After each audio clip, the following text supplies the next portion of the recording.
Our top focus on WION right now. Ukraine has said that it is ready to hold more talks with Russia in Istanbul next week. But it has asserted its demand that Moscow should supply a document setting out its conditions for peace. This as US President Donald Trump again pushed for a direct meeting between Russia and Ukraine. And the president has been clear from the very beginning of this conflict that he wants to see this conflict solved on the negotiating table, not on the battlefield. And he's told that to both leaders, again, both publicly and privately. So hopefully next week it will move the ball forward in this. This as Ukraine asserted its demand to see Moscow's proposal for the talks. Ukrainian President Volodymyr Zelensky said that Kyiv has not yet received a memorandum which would set out the conditions of a peace accord, including the timing of a ceasefire, which Russia had said that it will present earlier. Even the so-called memorandum they promised and seemingly prepared for more than a week has still not been seen by anyone. Ukraine didn't get it. Our partners didn't get it. Even Turkey, which was hosting the first meeting, didn't get the new agenda. Zelensky said Russia was doing everything they can do to make the meetings empty. And this is another reason why there must be sufficient sanctions and sufficient pressure on Russia. However, Trump's special envoy Keith Kellogg conveyed to Ukraine to attend these negotiations in Turkey. Speaking to ABC News, he said he has cautioned Ukrainian lead negotiator Rustem Umerov against not showing up for the meeting.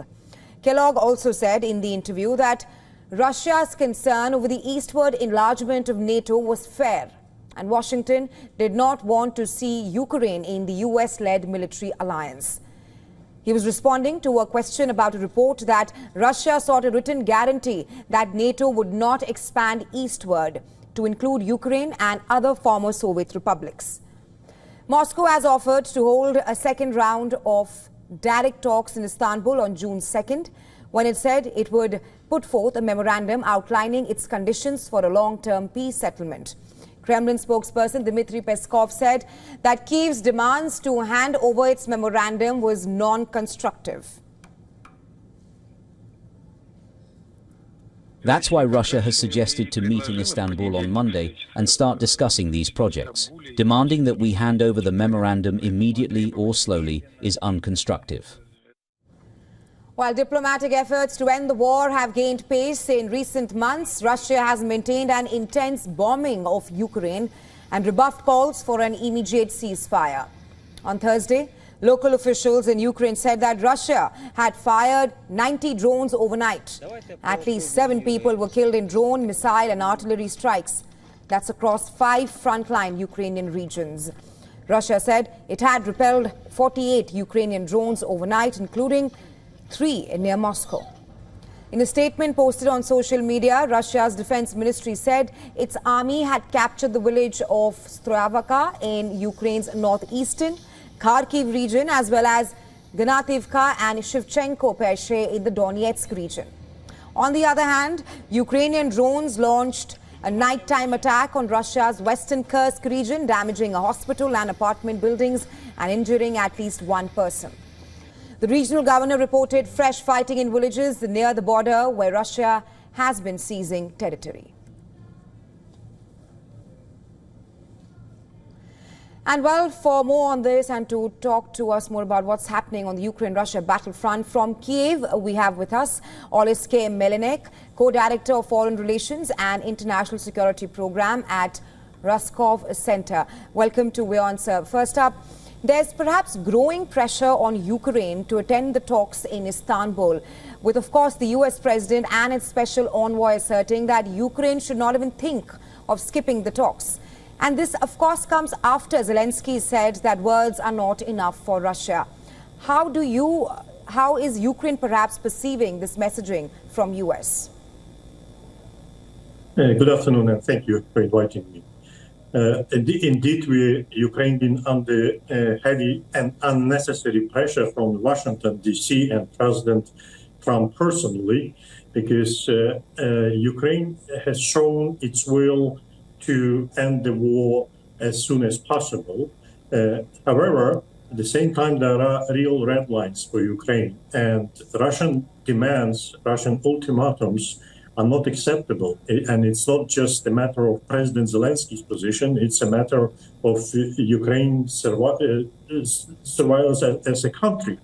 So that's why sometimes it makes President Trump upset or annoyed by the statements of President Zelensky. But I think he should understand better sooner than later that there are some, as I said, red lines that Ukraine is not actually able to cross. Right. There's also growing demands from Russia regarding the memorandum. First up, it's of course Ukraine not joining NATO, and now Trump's special envoy has said that Russian concerns over NATO enlargement is fair. How do you read that? Look, Russia actually shows NATO that Ukraine is simply an instrument to destroy NATO. Because the open door policy, one of the articles of the basic Washington Treaty, showed that any European nation that shares values and principles of NATO can join NATO. And that's why it's not about ultimatum. It's not ultimatum for Ukraine. It's also ultimatum for the North Atlantic Alliance. And that's why, as I said, there are some unacceptable Russian demands. Apart from that, I also want to talk about what's happening on the battlefield. Russia's UN envoy has clearly said that Ukraine does not have much choice. Either negotiated peace or defeat on the battlefield. These are the two choices that perhaps Russia has put forth to Ukraine. I want to seek your assessment at this point of time. What is in it for Ukraine? Look, President Putin declared this so-called special military operation, and it was supposed to take place or like 3 days or 3 weeks initially. So it's been already more than 3 years that Russia is trying to impose a defeat on a battlefield on Ukraine.